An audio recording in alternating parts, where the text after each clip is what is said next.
ابتدا ہے رب ذوالجلال کے نام سے جو دلوں کے حال تک جانتا ہے۔ بسم اللہ الرحمن الرحیم۔ السلام علیکم۔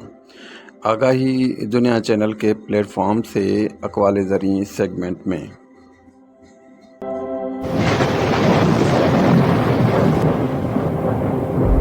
نعمت کے مل جانے پر خوشی کے بجائے ان کا شکر کرنا چاہیے اور مصیبت آنے پر گھبرانے کے بجائے ان پر صبر کرنا چاہیے۔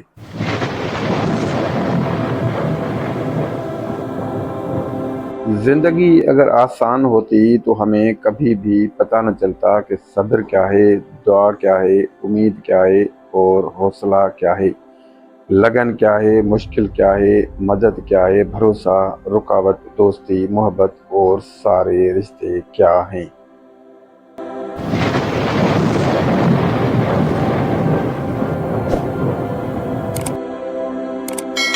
ہاں تو دوستو، انسان بڑی دلچسپ مخلوق ہے۔ یہ جانور کو تکلیف میں دیکھ کر بیچارہ برداشت نہیں کر سکتا، لیکن انسان کو مصیبت میں مبتلا کر کے بہت خوش ہوتا ہے، بہت خوش ہوتا ہے۔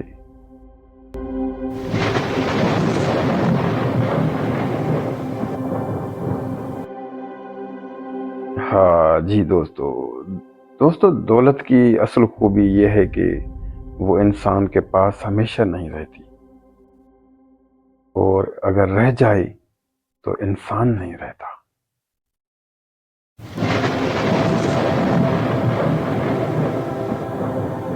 ہاں دوستو، اگر خوش رہنا ہے تو دو چیزیں بھول جاؤ: وہ برا سلوک جو کسی نے تمہارے ساتھ کیا، اور وہ اچھا عمل جو تم نے کسی کے ساتھ کیا ہے۔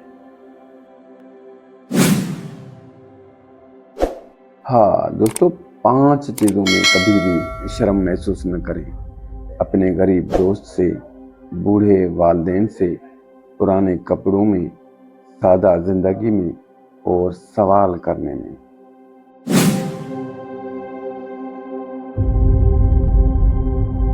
ہاں، جس نے رب کے لیے جھکنا سیکھ لیا وہی علم والا ہے، کیونکہ علم کی پہچان عاجزی ہے اور جاہل کی پہچان تکبر ہے۔ جی دوستو،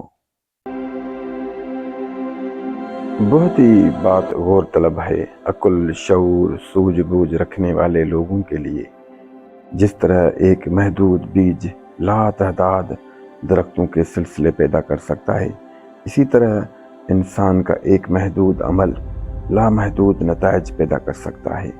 ہمیشہ ہمیشہ کے لیے جنت یا ہمیشہ ہمیشہ کے لیے جہنم کا باعث بن سکتا ہے۔ عمل محدود اور نتیجہ لامحدود۔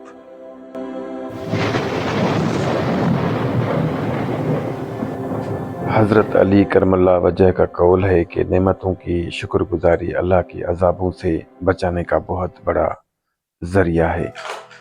اللہ تعالیٰ کی نعمتوں کا شکر کرنے سے دوسری نعمتیں جاری ہوتی ہیں۔ پہلی نعمتوں کا شکر کرو تو دوسری نعمتیں عطا کی جائیں گی۔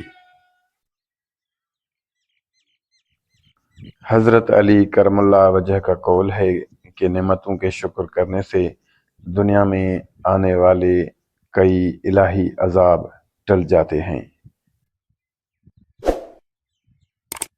اللہ تعالیٰ کی دی ہوئی نعمتوں کا شکر ادا کریں، جیسے اور آپ کے لیے نعمتوں کے دروازے کھولے جائیں۔